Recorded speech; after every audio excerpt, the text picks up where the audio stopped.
relationship between Canada and Saskatchewan back then, right after that election, was not the strongest, or not the, it was still a healthy relationship. They were still talking, obviously, because they both got back to the table, and we ended up getting an agreement. In fact, it was in the dying days of the Mulroney government that we got the final agreement. There were some round-the-clock negotiations taking place for the last, I believe it was almost 2 months of some pretty intense discussions. When Mr. Romano and the NDP came in as the governing party in this province, the negotiations had already been more or less complete between the former Divine government and Canada and the Assembly of Entitlement Chiefs. The agreements had been initialed off, and now it was just a matter of getting the official support of the governments in power at the time. The ministers were searching for ways to economize, so they asked me to meet with Chief Crow and propose to him that we just delay those payments, that we don't start them now, that we enter into the agreement, but that we start to pay later. I knew that this was not going to go anywhere, and I told Cabinet that, but they insisted that I have the meeting. So I arranged for Chief Crow to come to my office later that night, and just the two of us met one-on-one. I kind of sensed that there was a problem because we were kind of talking about the weather a little too long. And I finally said to Minister Mitchell, I said, so what's the problem?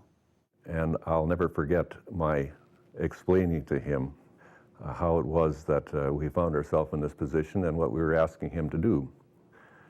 I'm a good friend of Chief Crow's. We were at the time, we remain so, but he just tore a strip off me a mile wide and bounced off the ceiling of my office and hollered at me, and I got the message. And I said, well, Minister, in all due respect, this meeting's over. Well, he said, what are you thinking? I said, I need a meeting with the Premier today.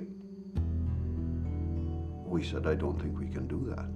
I said, I think you can do it. So after some arm twisting there, they finally got hold of the Premier, which I knew was in the building. And then we set that meeting for 8 o'clock that night. It was supposed to be a half-hour meeting. That meeting went on for in excess of 2 hours. And he said to me, you know, well, the provincial government's broke. And he said, we can't afford a deal. Well, I said, if your provincial government's broke, we've always been broke, so maybe this is the time for us to make the deal. Chief Roland Crow was one of the toughest negotiators I'd ever run into in my life. And if you look at his period as the head of the FSIN, like all periods, it's controversial, but from the issue of First Nations casinos and treaties, SIGAs, and we went through a tumultuous period to get there. And now we're talking about treaty land entitlements and talking about the negotiations there. He was very persistent. Well, he said, we'll think about it and we'll see. I said, no. I said, we have to know before this meeting breaks. And he said, well, what are you going to do? I said, I'll bring all the chiefs in. I said, at this time of the night, you're going to phone them? I said, if you were losing a significant opportunity in your livelihood, in your community's livelihood, wouldn't you meet? And I said to Romano, it's your call. So I said, if you're going to deny on behalf of the good people of Saskatchewan to pay a debt, I said, you need to step up and say it. He agreed. The First Nations correctly take the point of view that a treaty is signed, sealed, and delivered, and it's not negotiable, and it's there, and honor it. Ottawa takes the view, well, we may or may not subscribe to that, but for sure the provinces are involved. If we're taking on some of the share, that takes a little bit of the burden off your shoulders. We never liked that approach. We believed that as much as possible, the integrity of the relationship between the First Nation and the Ottawa as trustee on behalf of Her Majesty the Queen or the Crown, that integrity had been maintained. But it was high stakes discussion, you know. A lot of futures hung in the air on that decision. But I compliment former Premier Romano at the end of the day, whether his mind told him to do it, or maybe his heart told him to do it, and I kind of think it was his heart told him to do it. And I respect him for making an extremely tough call. He was bargaining pretty hard. You know, he needed the money, and so fair enough. But I think people just said it's not on. I mean, we don't want to open this can of worms again because it might fall apart. And 70-30 was still pretty generous. I mean, we have a huge land base here. I mean, 50 million acres of farmland, let alone bush and, you know, whatnot. So if we can do this, then it's going to be historic and sets a precedent for lots of people down the road, so let's not monkey with it. There's no doubt we didn't come in 1 year's time and figure out a framework agreement. We worked on the documentation and the negotiations which had preceded us. So I don't take any sole credit for it, but I think that, like everything, it's a continuum. The Tories at that time were the opposition. Rick Swenson had been the minister responsible, and he was now leader of the opposition, and he was very supportive.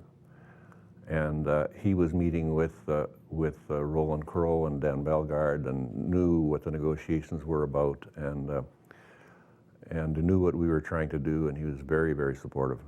I know from my own life experience that it is those who labor in the vineyard and do the hard negotiating and show the wisdom and show the idealism that Cliff Wright did that make all this work. Yeah, he really gets a big bouquet, and that was a tremendous phrase, willing buyer, willing seller.